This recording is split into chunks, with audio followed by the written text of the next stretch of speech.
السلام علیکم ورحمۃ اللہ وبرکاتہ۔ امید کرتا ہوں کہ آپ خیریت سے ہوں گے۔ ایک نئے ویڈیو کے ساتھ آپ کو خوش آمدید کرتا ہوں۔ آج کافی دیر کے بعد جو ہے وہ میں آپ کے سامنے آیا ہوں، کچھ باتیں آپ کے ساتھ شیئر کرنی ہے۔ میں شاید نہ ویڈیو بناتا، لیکن کچھ ایسے معاملات جو ہیں وہ دیکھنے کو آئے ہیں کہ جس کی وجہ سے میں سمجھتا ہوں کہ اب چپ رہنا، وہ کہتے ہیں نا کہ جب کوئی تمہارے سامنے کچھ غلط ہو رہا ہو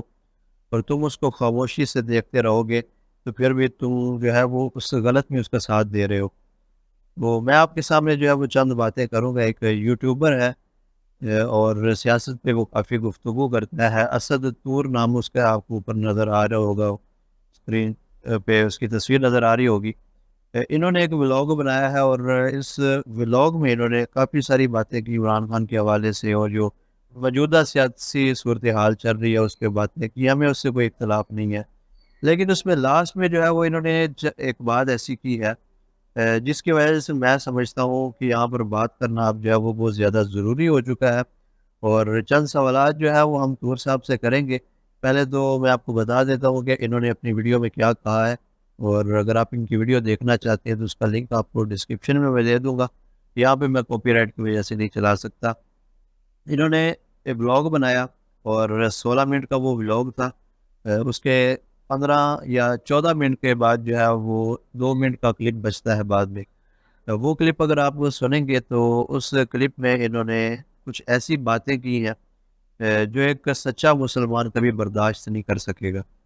اب ایسی کون سی باتیں ہیں وہ میں آپ کے سامنے شیئر کر دیتا ہوں۔ پہلی بات تو انہوں نے کی کہ جب سے یہ ٹی ایل پی پاکستان کی سیاست میں آئی ہے، انہوں نے سیاست میں قدم رکھا ہے، تو ایک فساد سا جو ہے وہ برپا ہو چکا ہے پاکستان کی سیاست میں۔ پاکستان کے ماحول میں ایک فساد کی فضا جو ہے وہ پھیل چکی ہے۔ یہ لوگ فساد پھیلاتے ہیں اور بہت ساری پرتشدد کارروائیاں انہوں نے کی ہیں، اور جس میں جو ہے وہ طور صاحب نے حوالہ دیا سیالکوٹ میں جو سری لنکن ایک انجینئر اس کو جس طرح قتل کیا گیا بلاسفمی کے نام پر، اس کو کہا گیا کہ یہ گستاخ رسول ہے اور اس کو قتل کر دیا گیا۔ اس سارے کا الزام بھی جو ہے وہ طور صاحب نے ٹی ایل پی پہ ڈال دیا کہ یہ ٹی ایل پی کی وجہ سے ہوا ہے۔ اب یہاں پہ میں یہاں سے ایک سوال کروں گا طور صاحب سے کہ کیا آپ کے پاس کوئی ایویڈنس ہے کہ اس میں ٹی ایل پی ملوث ہے؟ حالانکہ ٹی ایل پی نے اس واقعے کی مذمت کی ہے اور انہوں نے کہا کہ ہمارا اس سے کوئی تعلق نہیں ہے، اور جنہوں نے قانون کو ہاتھ میں لے کر یہ کام کیا ہے کہ اس پر گستاخی کا فتویٰ لگا دیا، حالانکہ ثابت نہیں تھا کہ وہ گستاخی کی ہے، اس نے کوئی پہلے قانونی کارروائی کی جانی چاہیے تھی، آن دی ریکارڈ کوئی اگر کوئی بات اس کی موجود ہوتی کہ واقعی اس نے گستاخی کی ہے، اور جب جو ہے وہ کوئی قانون حرکت میں نہ آتا پھر آپ جو ہے وہ کچھ کر سکتے تھے، لیکن یہاں پہ کوئی ایسا معاملہ نہیں تھا۔ تو تحریک لبیک پاکستان کی جانب سے اس کی مذمت کی گئی اور یہ کہا گیا کہ ہمارا جو ہے وہ اس سے کوئی تعلق نہیں ہے، اور جنہوں نے یہ کام کیا ان کو سزا ہونی چاہیے تھی۔ تو یہاں پر طور صاحب نے اپنے اندر کی جو ان کے اندر جو بغض بھرا ہوا تھا وہ انہوں نے باہر نکالا اور ٹی ایل پی پہ جو ہے وہ الزام تراشی شروع کر دی۔ اب اس کے بعد جو ہے وہ آگے بڑھتے گئے اور یہاں تک چلے انہوں نے الزام تراشی کی، یہاں تک کسی کو کوئی مسئلہ نہیں ہے۔ اس کے بعد جو انہوں نے بات کی اب وہ یہ کہا کہ یہ چند دنوں میں جو ہے وہ قادیانیوں کی عبادت گاہوں پر حملہ کیا جا رہا ہے۔ ٹی ایل پی کے شر پسند عناصر جو ہیں وہ قادیانیوں کی عبادت گاہوں پر حملہ کر رہے ہیں، ان کا مینار گرا رہے ہیں۔ اب جب یہ بات انہوں نے کہی تو مجھے لگا کہ یہاں پر کوئی نہ کوئی گڑبڑ ضرور ہے۔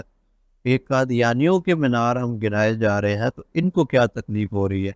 میں آپ کو اصل بات بتاتا ہوں۔ طور صاحب سے میں سوالات تو کروں گا ایک دو، اور امید کروں گا کہ ان کے یہ ویڈیو اگر ان تک پہنچتی ہے کسی بھی طرح سے، پہلی بات تو ہے پہنچے گی نہیں، کیونکہ اتنا بڑا میں یوٹیوبر ہوں نہیں، نہ اتنے سبسکرائبر ہیں۔ اگر آپ کوشش کریں گے تو ان تک یہ ویڈیو پہنچ سکتی ہے، تو ان سے ہم سوالات بھی کریں گے۔ لیکن یہاں پر میں پوچھنا چاہتا ہوں کہ انہوں نے یہ بات کی کہ یہ اقلیت جو ہے، ان اقلیتوں کے جو عبادت گاہیں ہیں ان پر حملہ کیا جا رہا ہے ٹی ایل پی کی جانب سے۔ تو یہاں پر تو ایک بات آپ نے واضح کر دی کہ وہ اقلیت ہے، اور دوسری بات آپ جو چھوڑ گئے یہاں پہ وہ یہ ہے کہ وہ غیر مسلم اقلیت ہے۔ اس بات کو لازمی ایڈ کر لیجئے، کیونکہ آئین پاکستان میں 1973 کے آئین میں یہ بات شامل ہے کہ قادیانی غیر مسلم اقلیت ہیں۔ 1977 میں یہ بات واضح ہو چکی تھی، اور اس کو قانون میں شامل کیا جا چکا ہے کہ قادیانی جو ہے وہ دائرۂ اسلام سے خارج ہیں، وہ غیر مسلم ہیں، اقلیت ہیں، اور نہ وہ مسلمانوں کی طرح نماز پڑھ سکتے ہیں، نہ وہ مسلمانوں کی طرح مسجدیں بنا سکتے ہیں، نہ وہ مسلمانوں کی کوئی ایسی چیز جو مسلمان کرتے ہیں، اپنے مذہبی تہوار مناتے ہیں، قادیانی وہ نہیں منا سکتے۔ کیوں؟ کیونکہ وہ مسلمان نہیں ہے۔ جب وہ مسلمان نہیں ہے تو پھر وہ مسجدیں بھی نہیں بنا سکتے۔ تو لہٰذا یہاں پر انہوں نے اپنی مسجدیں بنا رکھی ہیں، وہ پورے پورے مینار بنا رکھے ہیں تاکہ لوگوں کو کسی طرح ان کو ورگلا کر لایا جائے اپنی طرف اور ان کو اپنے جھانسے میں پھنسایا جائے۔ ہمارا ان سے کیا اختلاف ہے، وہ یہ ہے کہ وہ نبی صلی اللہ علیہ وسلم کی ختم نبوت پر ڈاکہ ڈالتے ہیں، وہ نبی صلی اللہ علیہ وسلم کی ختم نبوت کو نہیں مانتے، وہ اس بات کا جو ہے وہ اقرار کرتے ہیں، وہ اس بات کو، ان کا عقیدہ یہ ہے ختم نبوت کے بارے میں کہ رسول اللہ صلی اللہ علیہ وسلم کی مہر ہے، یعنی کہ آپ کی مہر سے ہی جو ہے وہ نبی آتے ہیں، آپ کی مہر سے ہی نبی بنتے ہیں، تو لہٰذا اب آپ کی مہر ہی سے آپ کے بعد جو ہے وہ نبی آتے جائیں گے، وہ چاہے ہزاروں لاکھوں کی تعداد میں ہو تو نبی آ سکتے ہیں آپ کے بعد۔ یہ ان کا عقیدہ ہے، جبکہ ہمارا عقیدہ، مسلمان کا عقیدہ یہ ہے کہ نبی صلی اللہ علیہ وسلم اللہ کے آخری نبی ہیں، آخری رسول ہیں، ان کے بعد نہ کوئی نبی آ سکتا ہے، اور جو بھی آ کر یہ دعویٰ کرے گا کہ میں نبی ہوں وہ جھوٹا ہے، وہ کذاب ہے، اس کے خلاف اعلان جنگ کرنا فرض ہو جاتا ہے۔ ٹھیک ہے، اب یہ بات جو ہے واضح ہو چکی، یہی مین وجہ ہے کہ ہمارا ان سے اختلاف ہے، اور وہ غیر مسلم ہے تو لہٰذا وہ مسجدوں کی طرح مسجدیں تعمیر نہیں کر سکتے، وہ ہمارے مسجدوں پہ مینار بنے ہوئے ہیں، وہ مینار نہیں بنا سکتے۔ میں یہاں پہ آپ کو ایگزامپل دے دیتا ہوں کہ جیسے ایک عیسائی ہے، پاکستان میں اقلیت میں ہیں عیسائی، اور ان کے گرجا گھر بھی ہیں، چرچ بھی ہے۔ اب مجھے آپ یہ بات بتائیں طور صاحب کہ کوئی عیسائی اپنے گرجا گھر پر مسجد کی طرح مینار بنا کر اس کے اندر جو ہے وہ اپنی عبادت کرے، تو کیا آپ اس کو اجازت دیں گے کہ آپ مسجد کی طرح سارا سیٹ اپ بنا لو، مسجد کی طرح اپنے گرجے گھر کو بنا لو اور اندر بیٹھ کر آپ اپنی عبادت کرو، عیسائیوں کی جو عبادت کرتے ہیں، کیا اس کی اجازت دی جا سکے گی؟ دوسرا، ہندو ہیں پاکستان میں، اقلیت میں ہیں، اور وہ اپنے مندر کو مسجد کی طرز پر مسجد کی طرح مینار کھڑے کر لیں اور اندر وہ قرآنی آیات کو لکھ لیں اور مسجد کی طرح سارا سیٹ اپ بنا لیں اور اندر وہ اپنی جو ان کی عبادت ہوتی ہے ہندوؤں کی وہ کریں، تو کیا آپ اس کی اجازت دے سکتے ہیں یا ہمارا آئین اس کی اجازت دیتا ہے؟ سکھ ہیں، وہ اپنے گردوارے کو مسجد کی طرح شیپ بنا کر مندر بنا لیں، اور مندر کہہ رہا ہوں مینار بنا لیں، اور اس کے اندر جو ہے وہ قرآنی آیات لکھ لیں اور اس میں وہ اپنی عبادت کریں، تو مجھے بتائیں کہ کیا آپ کہیں گے کہ ہمیں کوئی اعتراض نہیں، آپ کرتے رہیں؟ اب یہاں پر انہوں نے ایک واقعہ کوٹ کیا، اور وہ واقعہ یہ تھا کہ نبی صلی اللہ علیہ وسلم کے پاس ایک یہودیوں کا وفد آیا، اور ان کے عبادت کا ٹائم ہو گیا، تو انہوں نے کہا کہ نبی صلی اللہ علیہ وسلم سے کہ ہم عبادت کرنا چاہتے ہیں، تو آقا صلی اللہ علیہ وسلم نے ان سے فرمایا کہ اگر تم اللہ کی عبادت کرنا چاہتے ہو تو مسجد میں آؤ، اللہ کی عبادت کر لو، ہم بھی اللہ کی عبادت کرتے ہیں، تو لہٰذا تم بھی کر سکتے ہو۔ اب یہ واقعہ انہوں نے کوٹ کیا تور صاحب نے، ٹھیک ہے، اور اس کے بعد انہوں نے ساتھ ہی یہ کہا کہ نبی صلی اللہ علیہ وسلم نے اپنے دور حیات میں کیا یہ حکم دیا تھا کہ کسی غیر مذہب یا کسی دوسرے مذہب سے تعلق رکھنے والے لوگوں کی عبادت گاہوں کو گرا دو، کیا کوئی ایسا حکم آیا تھا؟ تو یہاں پہ میں آپ کے سامنے ایک بات عرض کرنا چاہوں گا، میرے پاس اتنا زیادہ علم نہیں، نہ میں اتنا زیادہ کوئی بڑا مفتی ہوں، لیکن تھوڑا بہت جو میں علم رکھتا ہوں اس بنا پر میں آپ سے یہ بات کہہ رہا ہوں کہ شاید آپ نے قرآن مجید میں یہ نہیں پڑھا کہ مسجد ضرار اس کو کیوں گرایا گیا تھا۔ ایک طرف نبی صلی اللہ علیہ وسلم صحابہ کو لے کر میدان جنگ میں جا رہے ہیں، وہاں پر جہاد کی طرف جا رہے ہیں، مشرکین جو ہیں اور اس کے علاوہ جو کفار ہیں، اسلام کے دشمن ہیں، ان سے لڑنے کے لیے وہ میدان جنگ میں جایا جا رہا ہے، اور دوسری طرف کچھ منافقین جو ہیں وہ مدینہ میں مسجد تعمیر کر رہے ہیں اس بہانے سے کہ جی ہم تو مسجد تیار کر رہے ہیں، مسجد کی تعمیر میں مصروف ہیں، ہم جہاد میں کیسے جا سکتے ہیں؟ جہاد سے ڈرنے کے لیے، جہاد سے بھاگنے کے لیے وہ مسجد کی تیاری کر رہے ہیں۔ اور جب جنگ سے فارغ ہو کے میرے آقا صلی اللہ علیہ وسلم مدینہ واپس آئے تو آپ نے دیکھا کہ مسجد تیار ہو چکی ہے، اور لوگوں نے کہا کہ یہ ان منافقین نے تیار کی ہے کہ ہم جنگ میں کیسے جائیں، ہم تو مسجد بنا رہے ہیں، اللہ کا گھر بنا رہے ہیں۔ تو میرے آقا صلی اللہ علیہ وسلم نے اس مسجد کو گرانے کا حکم دیا، اور وہ مسجد گرائی گئی، اور فرمایا کہ یہ سوائے فساد اور لوگوں کو ورگلانے کے اور فساد پھیلانے کے علاوہ اور کچھ نہیں ہے، یہ اللہ کا گھر ہو ہی نہیں سکتا جہاں سے فساد پھیلایا جا سکے۔ تو مجھے بتائیں، جہاں پر ایک مسجد کو گرا دیا گیا کہ یہاں سے فساد پھیلایا جا رہا ہے دین اسلام کو، نقصان پہنچ رہا ہے اس مسجد سے، تو اس مسجد کو گرا دیا گیا۔ تو مجھے بتائیں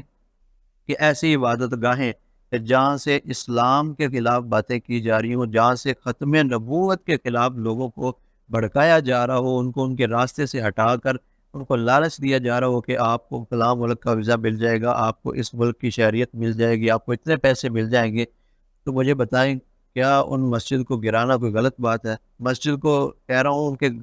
ان کے عبادت خانے کو، ہم تو ان کو عبادت خانہ کہنا بھی توہین سمجھتے ہیں عبادت خانوں کی، کیونکہ ہم کو گند خانہ کہیں گے، کیونکہ یہ مسلمان نہیں ہے۔ ایک کافر ہو، اس کا اسلام سے کوئی تعلق نہ ہو، تو وہ اپنی اقلیتوں میں جو کام کرتا رہے، ان کو اسلام بھی ان کو حقوق دیتا ہے۔ وہ عیسائی ہو، اسلام سے ان کا کوئی تعلق نہیں ہے، وہ اپنی عبادت کریں، ان کو کچھ نہیں کہے گا اسلام۔ وہ ہندو ہو، اپنی عبادت کریں، ان کو کچھ نہیں کہے گا۔ لیکن جب مرتد ہو، اسلام میں آیا ہو اور اسلام سے نکل جائے، اسلام کے خلاف ہو جائے اور نبی صلی اللہ علیہ وسلم کے خلاف ان باتیں کرے، ان کی ختم نبوت کا اعلان جو ہے وہ میرے آقا نے جو کیا اس کو نہ مانے، تو وہ بندہ مرتد ہو جاتا ہے، اور مرتد کی سزا کافر سے زیادہ بڑی ہے، اور اس کے ساتھ اعلان جنگ بھی اتنا ہی بڑا ہے۔ تو یہاں پر مجھے نہیں سمجھ آئی کہ آپ نے کیوں ان کی اتنی جو ہے وہ حمایت کی، اور کیا آپ کا مقصد تھا؟ یا فیم لینا تھا، یا اس کے پیچھے کوئی اور مقصد ہے؟ یہ تو اللہ ہی بہتر جانتا ہے، لیکن جہاں تک میرا خیال ہے کہ آپ کو یہ بات نہیں کرنی چاہیے تھی اگر آپ کے پاس علم نہیں تھا۔ ٹی ایل پی جو ہے وہ ہرگز نہیں خلاف یہ جو فساد کیا جا رہا ہو یا لوگوں کے عبادت گاہوں کو نقصان پہنچایا جا رہا ہو، میں عبادت گاہوں کی بات کر رہا ہوں، گند خانوں کی بات نہیں کر رہا۔ جہاں سے اسلام کے خلاف بات اٹھ رہی ہو، وہ ہرگز عبادت خانے نہیں ہو سکتے۔ تو ویڈیو کافی لمبی ہو چکی ہے، اور تقریباً 11 منٹ 12 منٹ کی ویڈیو ہو چکی ہے، تو کافی ساری باتیں جو میں کر چکا ہوں۔ امید کروں گا کہ میری باتوں کو آپ بھی سمجھے ہوں گے، اور میں نے جو باتیں کی اگر اس میں کوئی غلطی کوتاہی ہوئی ہو تو میری آپ اصلاح کر سکتے ہیں، کمنٹ سیکشن میں مجھے بتا سکتے ہیں، اور امید کروں گا کہ اس ویڈیو کو شیئر کریں گے آپ زیادہ سے زیادہ، تاکہ یہ طور صاحب تک بھی پہنچے اور وہ اس کا کچھ نہ کچھ جواب جو ہے وہ ضرور دیں گے۔ تو خیال رکھیے گا اپنا، انشاءاللہ اگلی ویڈیو میں ملاقات ہوگی۔ اللہ حافظ۔